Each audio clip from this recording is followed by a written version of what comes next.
ಪ್ರಧಾನಿ ನರೇಂದ್ರ ಮೋದಿ ಇಂದು ಕೃಷಿ ಮತ್ತು ಗ್ರಾಮೀಣಾಭಿವೃದ್ಧಿ ಪರಿವರ್ತನೆ ಎಂಬ ವಿಷಯದ ಕುರಿತು ಆಯೋಜಿಸಲಾದ ಬಜೆಟ್ ನಂತರದ ವೆಬಿನಾರ್ ಅನ್ನುದ್ದೇಶಿಸಿ ವಿಡಿಯೋ ಕಾನ್ಫರೆನ್ಸಿಂಗ್ ಮೂಲಕ ಮಾತನಾಡಲಿದ್ದಾರೆ.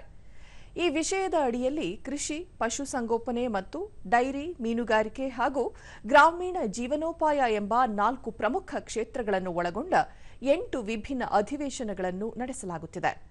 ವೆಬಿನಾರ್ ಮುಖ್ಯವಾಗಿ ಗೋಡಂಬಿ, ತೆಂಗು, ಶ್ರೀಗಂಧ, ಅಗರ್ವುಡ್, ಬಾದಾಮಿ, ವಾಲ್ನಟ್ಸ್ ಮತ್ತು ಪೈನ್ ನಟ್ಸ್ಗಳಂತಹ ಬೆಳೆಗಳ ಸಾಮರ್ಥ್ಯವನ್ನು ಬಳಸಿಕೊಳ್ಳುವ ಮೂಲಕ ಅಧಿಕ ಮೌಲ್ಯದ ಕೃಷಿಯನ್ನು ಉತ್ತೇಜಿಸುವ ಬಗ್ಗೆ ಗಮನ ಹರಿಸಲಿದೆ.